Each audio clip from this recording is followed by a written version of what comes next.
नमस्कार, वुमेन्स 24 चॅनलमध्ये आपल्या सर्वांचे स्वागत आहे. संवाद स्वच्छंद सखींचा या सत्रामध्ये आपण भेटणार आहोत स्वातीताई काडे यांना. त्यांचं समाजकार्याबद्दल असलेले योगदान आपण त्यांच्याकडून जाणून घेऊया.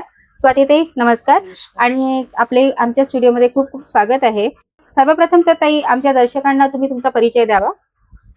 सगळ्यात पहिले माझा नमस्कार. माझं नाव स्वाती प्रवीण काडे आणि माझं राहणं कॅम्प एरिया आणि माझं शिक्षण एज्युकेशन माझं झालेलं आहे ग्रॅज्युएशन.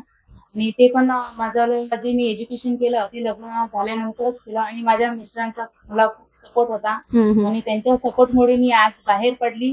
त्यांनी मला बाहेर काढलं म्हणून मी आज इथे आहे आणि ताईच्या समोर आहे. नाही, प्रीतीताईच्या समोर आहे ही काही मोठी गोष्ट नाहीये आणि तुमचं समाजामध्ये योगदान आहे म्हणून तुम्ही इथे आहात.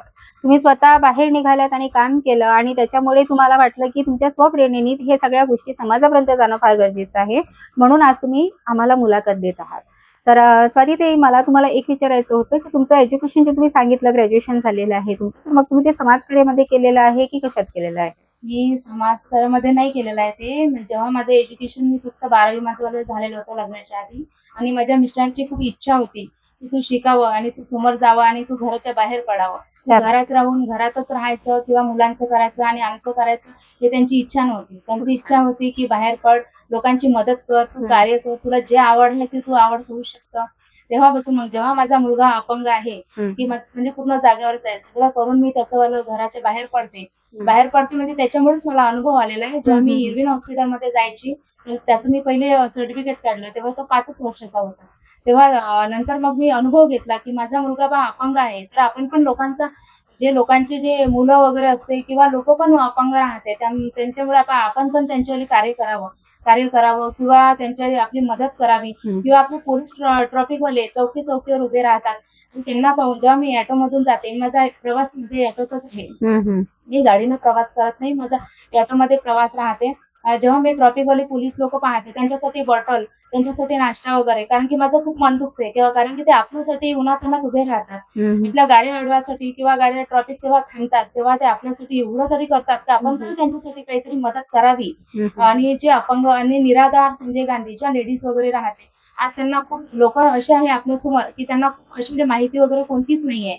जे आपण बाहेर कार्य करतो किंवा आपण कुणाला मदत करतो, मला असं वाटतं माझी जी अपेक्षा आहे की बा दुसऱ्यांना आपल्याकडून थोडी माहिती भेटली पाहिजे.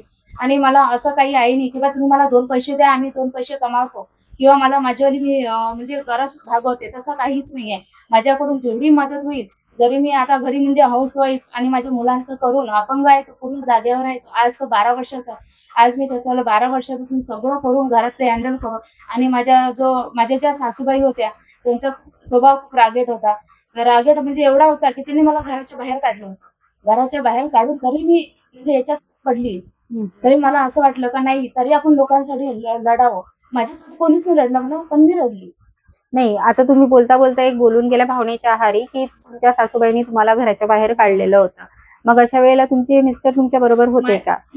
त्यांचा मला सपोर्ट होता म्हणून मी तिथे राहिली. अच्छा. त्यांचा मला खूप सपोर्ट होता, माझ्या सासऱ्यांचा पण सपोर्ट होता. माझे सासरे वन विभागमध्ये होते, फॉरेस्ट मध्ये, आणि माझे मिस्टर तेव्हा जॉब करत होते प्रायव्हेटच. आता ते नंतर माझं लग्न झालं 7 महिन्यातच ते घोडे कॉलेजवर लागले. छान.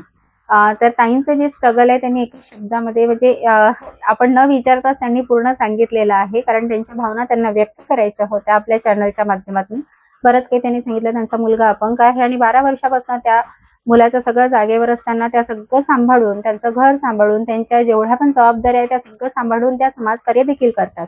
एवढंच नाही तर रस्त्यावर जे चौकामध्ये ट्रॅफिक पोलीस उभे असतात, जे गव्हर्नमेंट एम्प्लॉईज आहे, पण त्याची देखील एक माणुसकी म्हणून त्या जाण ठेवतात आणि त्यांना देखील त्यांच्यातर्फे त्यांना जे काही सुविधा देता येईल, त्यांना पाणी देता येईल, त्यांना नाश्ता देता येईल, ते त्यांच्या मार्फत करण्याचा नक्की प्रयत्न करतात. एक सृजन नागरिकत्व जे असायला पाहिजे, तर मला असं वाटतं की ताईंमध्ये ते आपल्याला दिसते आहे.